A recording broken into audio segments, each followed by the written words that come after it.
You're listening to Up the Turnpike with hosts Mitch Anderson and Matt O'Leary.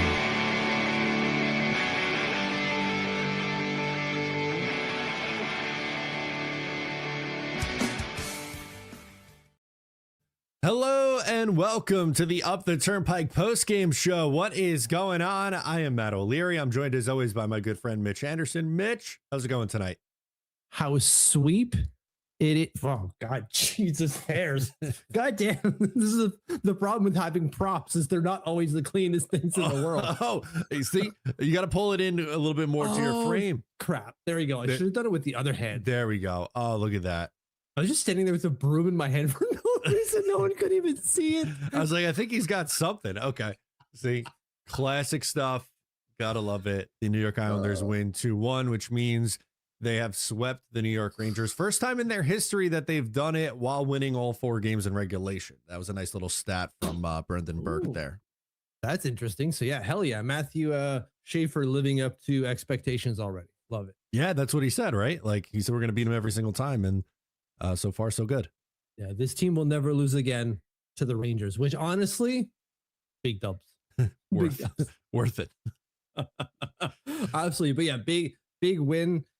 At least in terms of the fact that it's a W, maybe not big in terms of everything that happened on the ice. No, it was a relatively sleepy game, which you could kind of expect, right? It's a back-to-back. Both these teams played the night before, obviously, because they played each other. So not the most surprising thing that this was a sleepy time game, but that's probably the best way to describe this thing.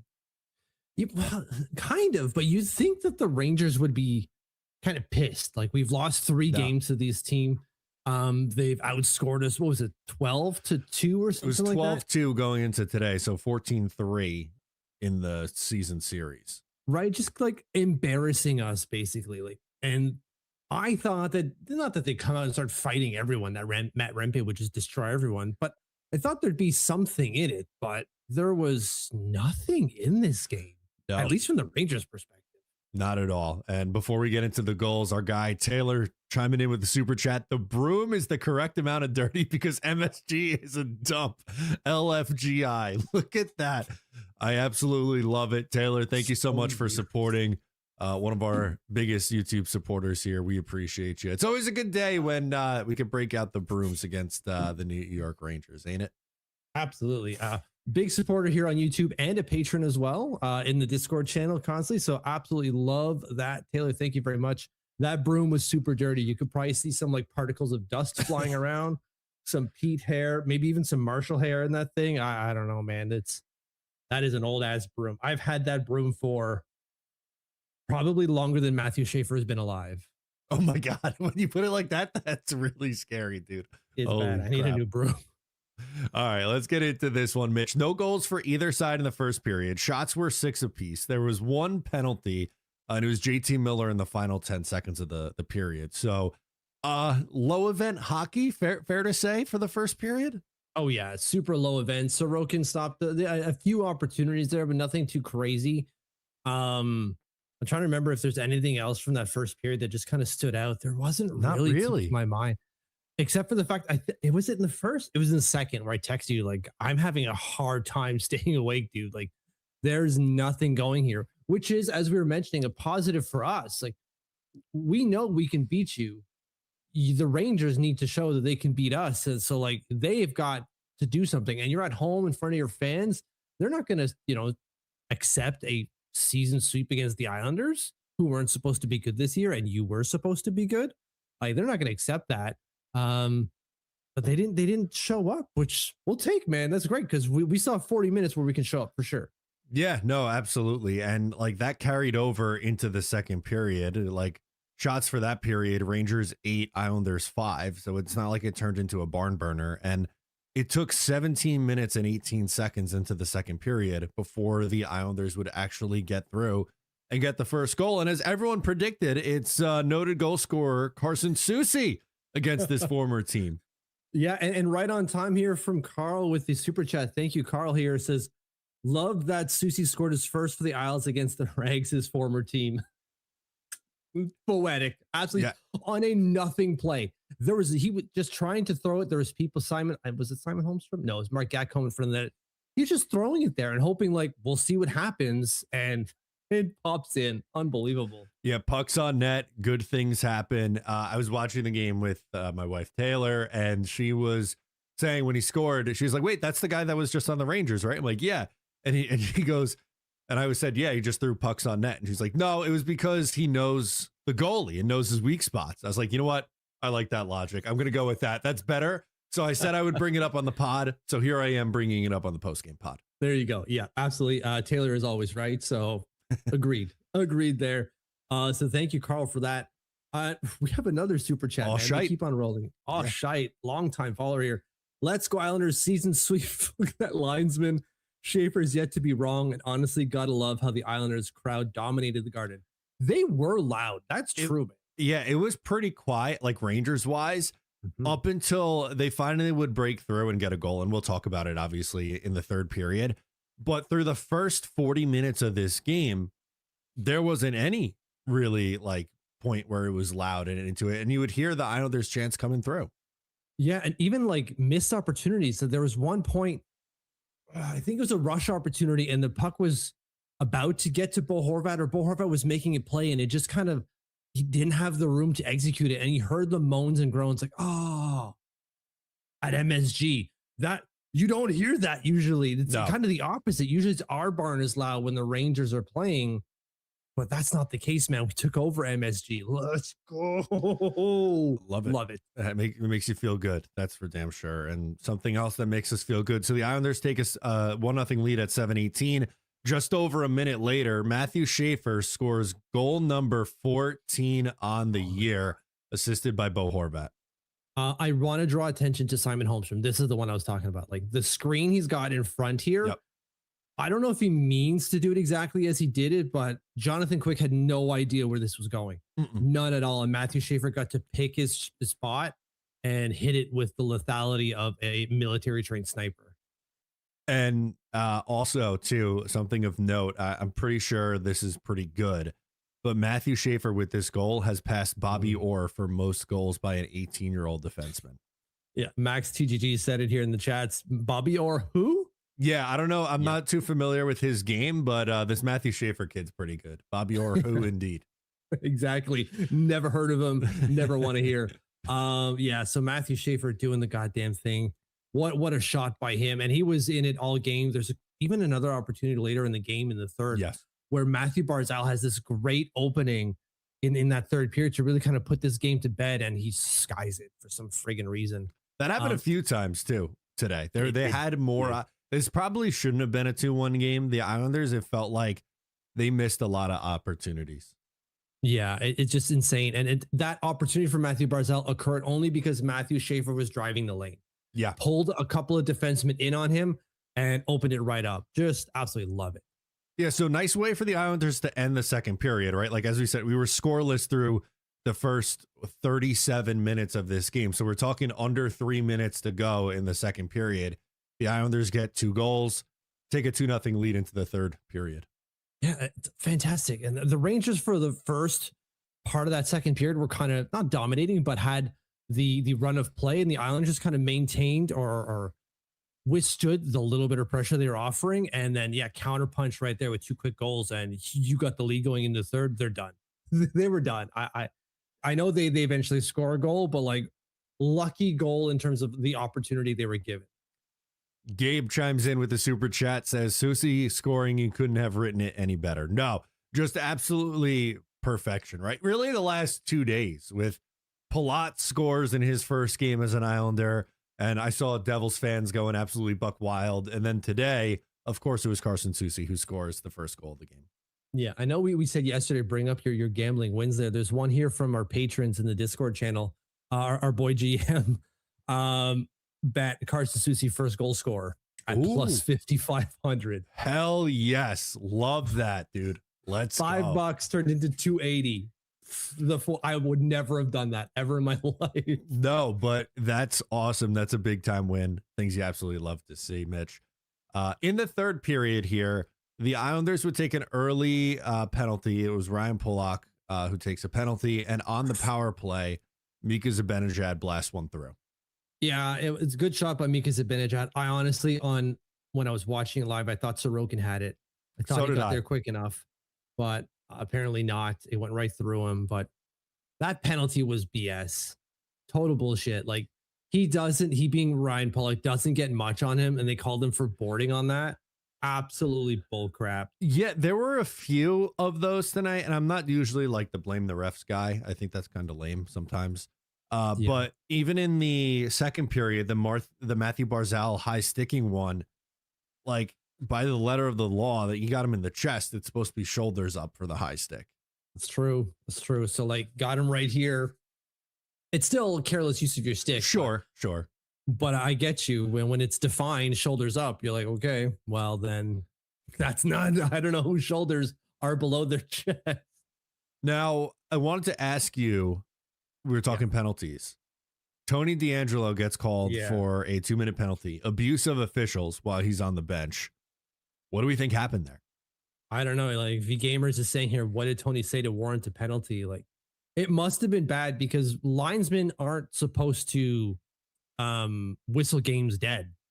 No. Right? They can say like there's an infraction. They tell the ref there's something here, so blow it dead or something.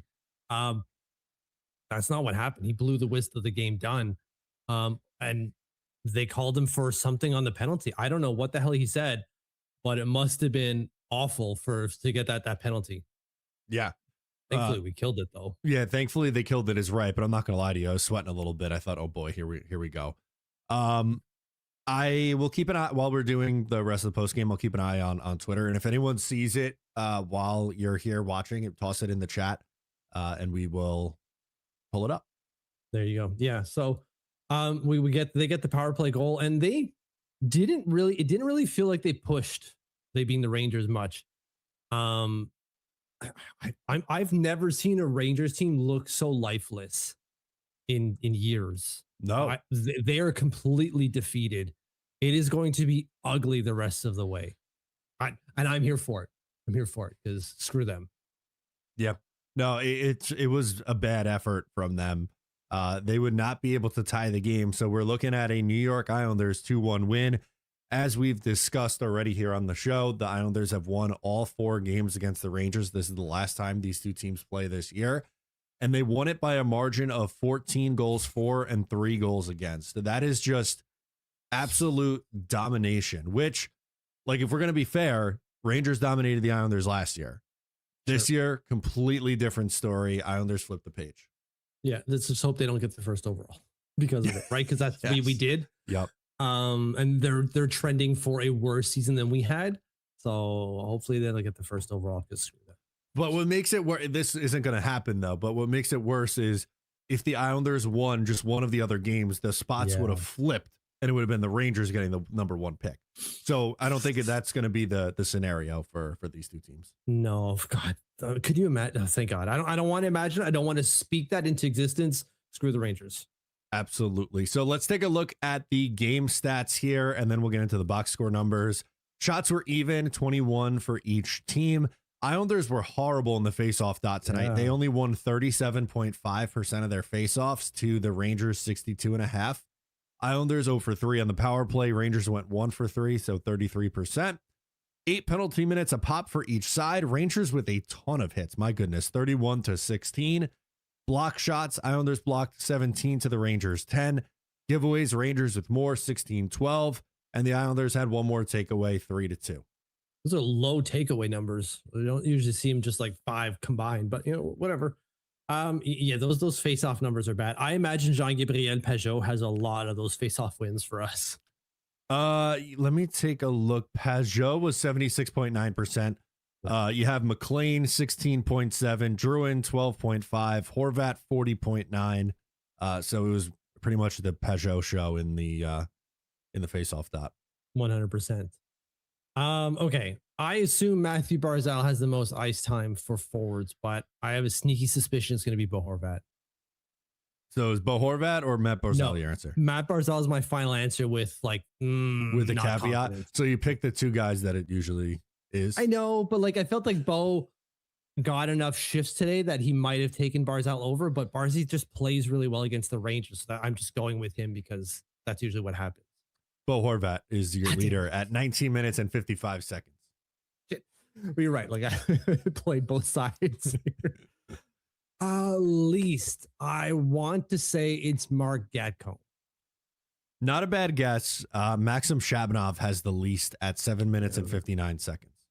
Also not fantastic. He had one effort and he picked up an assist, the secondary assist, right? On the first goal.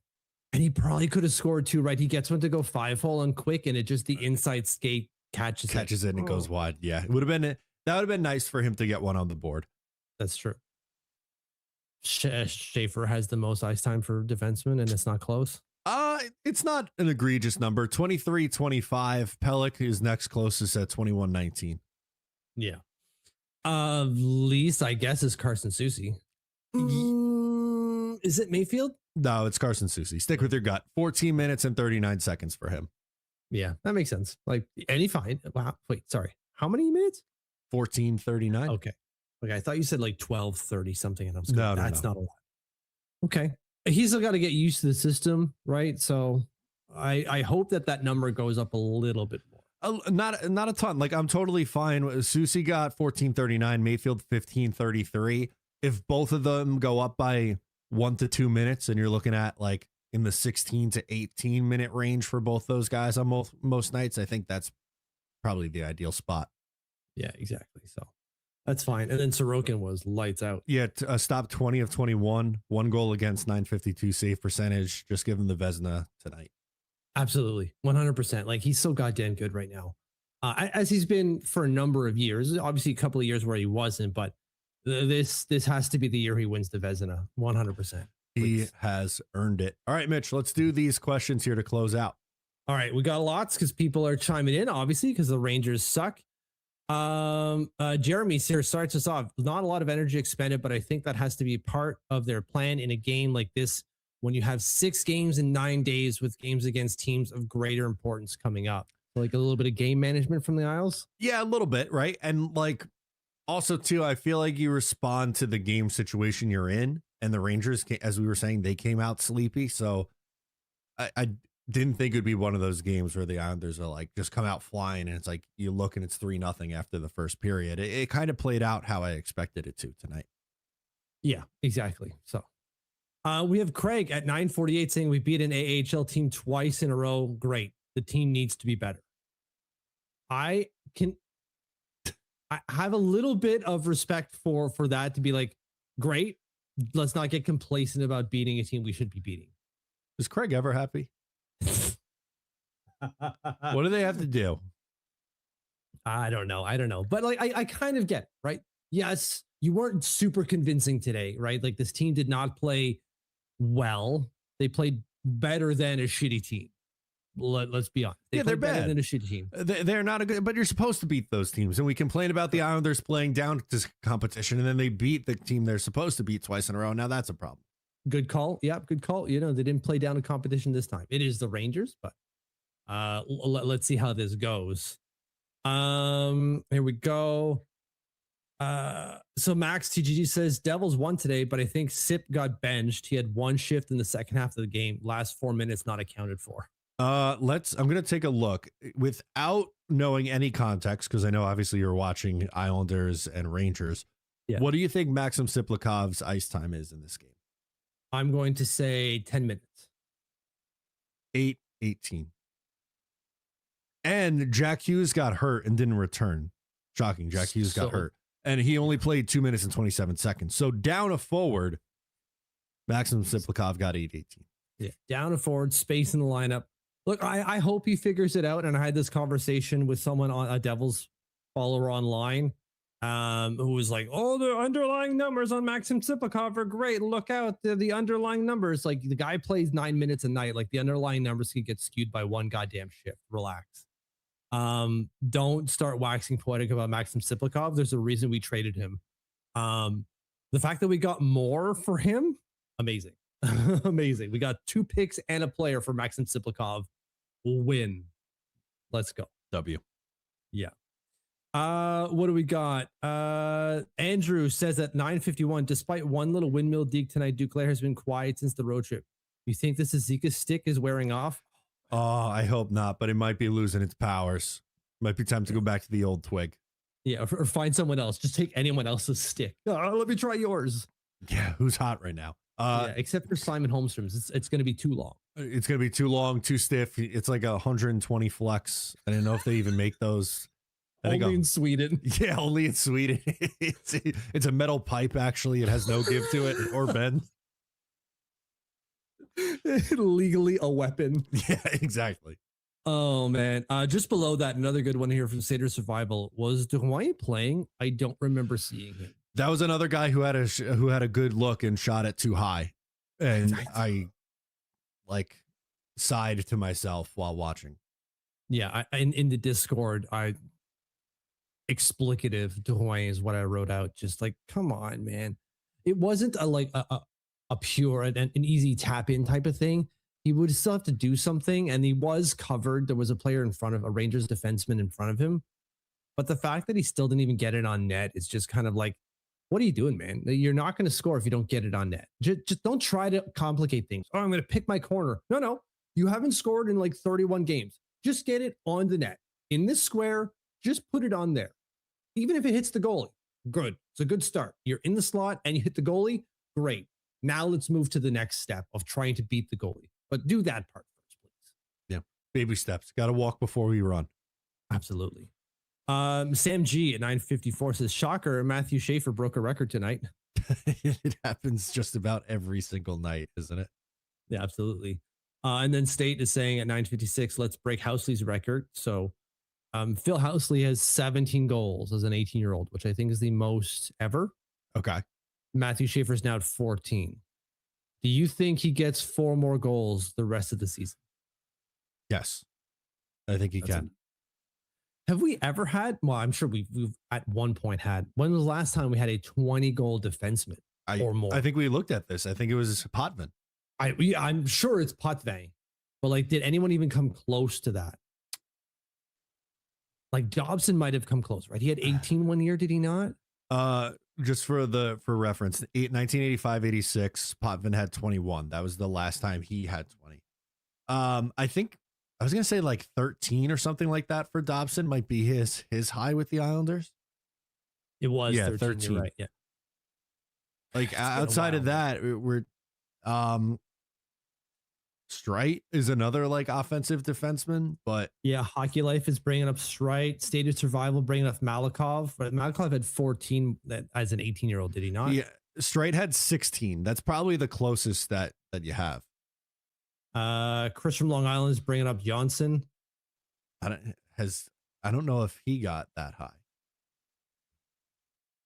Let's bring it up. Let's bring the stats here. Might as well. Skaters all time.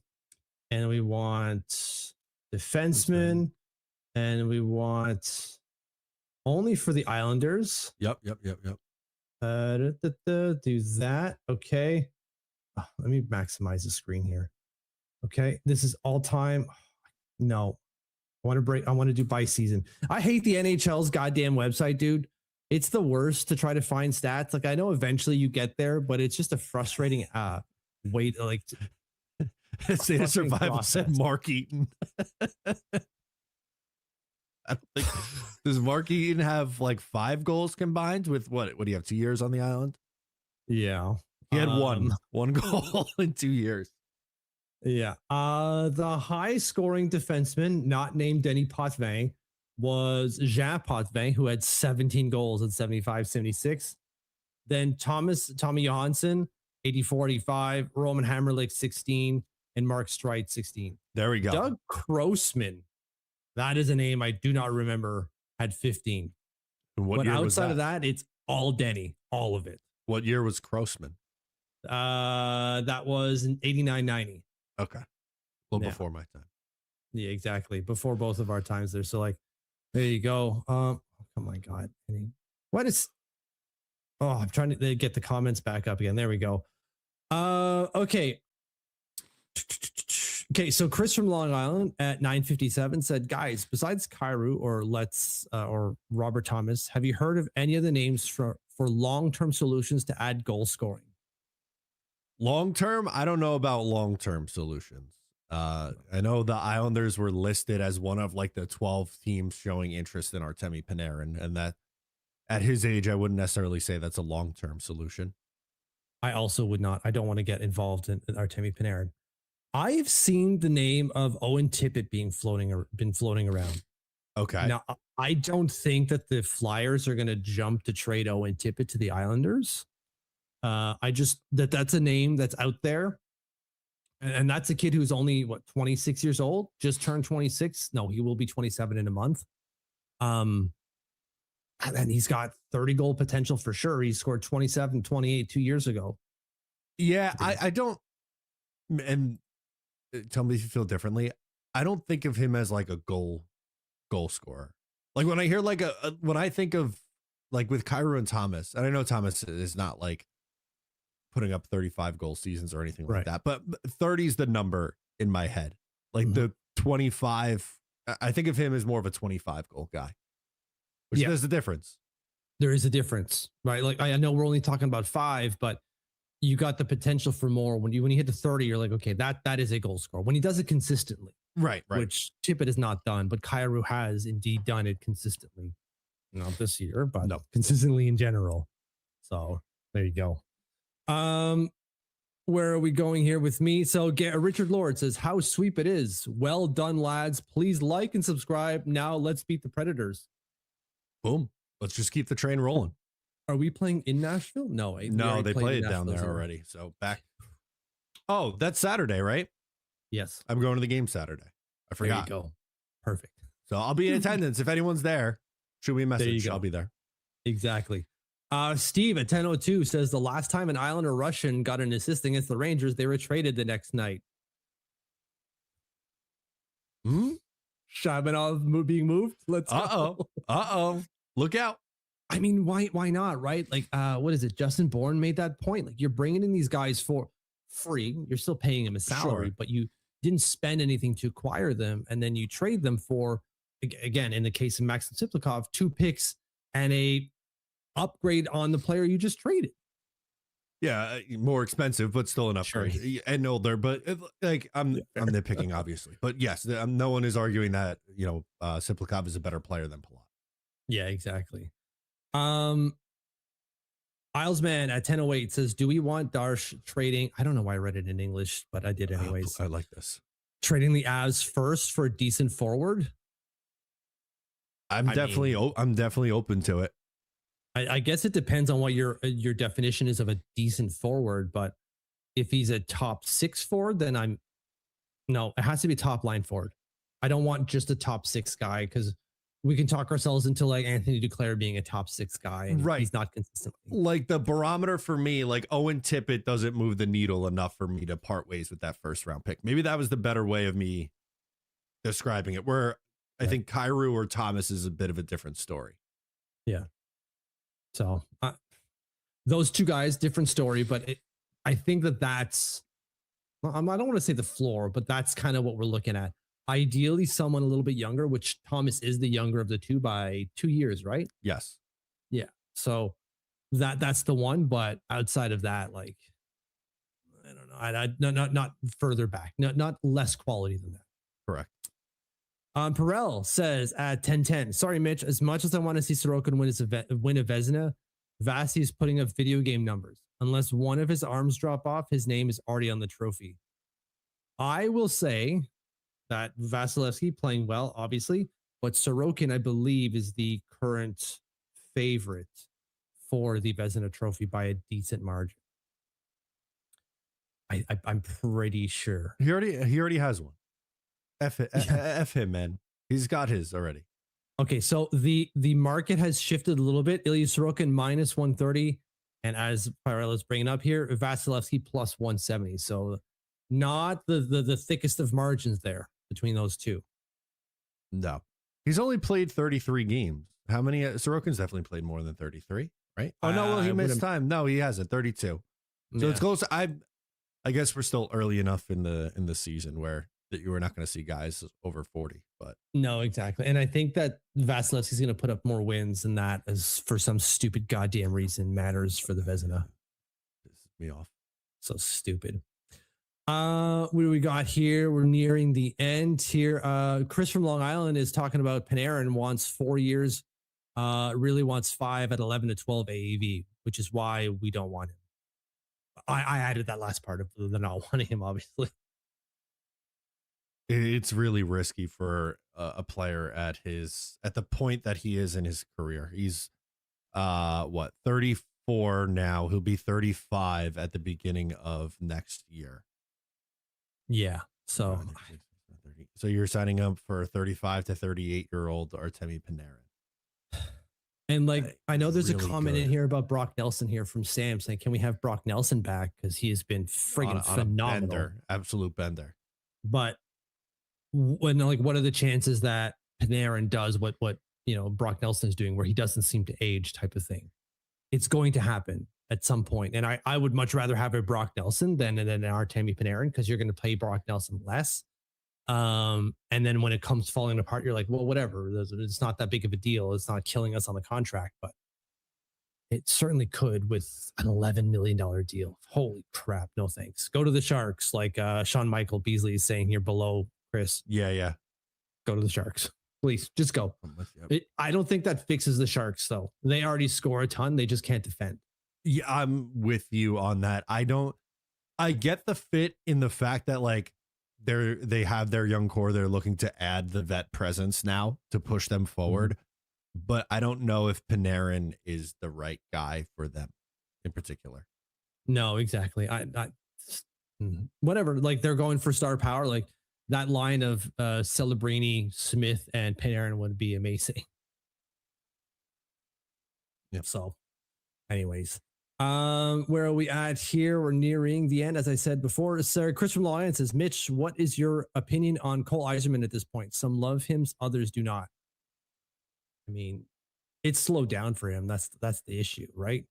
Yeah, and I saw a tweet where it was talking about, like, prospect regression, and he was, I think, the number 1 on the list for guys this year who have had the biggest drop, where it was like projected first line guy to projected has a chance to make the NHL, which is obviously a big difference. Yeah, I'm not.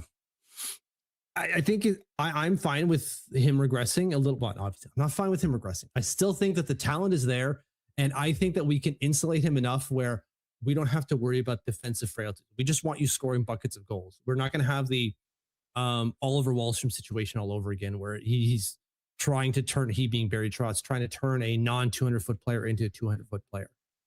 I think we just feel burned by both Wahlstrom and Kiefer Bellows. So the first sign of a step backwards or not a progression is going to make us nervous. Yeah, exactly. So yeah. It's a little nerve wracking, but I'm still fine with it. Gungun is asking me about my rock and what bands I fancy because he sees the bass on the wall. Hit me up on Twitter and I'll share you some of the bands that I've been rocking lately. I don't want to bog down the chat here with some of the bands and some like the obscure random bands that I've been listening to right now. But hit me up there. A lot of hardcore punk though. So if you're not into that, I get it. And then let's close out here with this trade proposal from Islesman that I saw a little bit and I'm still stuck in my head. Okay. What if we do at 10-12? He's got this. Robertson signed and traded for Barzal, Eiserman, and the Avs first. Done. I mean, I'm not saying no to that ever. And I love Matthew Barzal, and spoiler, I have a video coming out on the channel tomorrow about, it was a reaction to, you guys probably saw the clip going around from Daily Faceoff and talking about a Barzal for Pettersson 1-for-1 trade. I'll let tomorrow's video share my thoughts on that. But I mean, Robertson's younger. He scores more goals. I think doesn't play center, but I don't care. We can figure that out. Okay, he could play with Bo Horvat. Yeah, play with Bo Horvat, play with Richie. I don't care. We'll figure it out. Yeah, that's one that I would absolutely do. 100%. And that's that. We'll end it there. Beautiful. All right, guys. Thanks so much for hanging out for another episode of the Postgame Show. Like before you go. Subscribe if you're new. We're dropping an episode on Patreon right after this. So if you're a night owl, don't worry. You got more content coming at you later tonight. But that's going to do it. I'm Matt. He's Mitch. We'll catch you guys next time.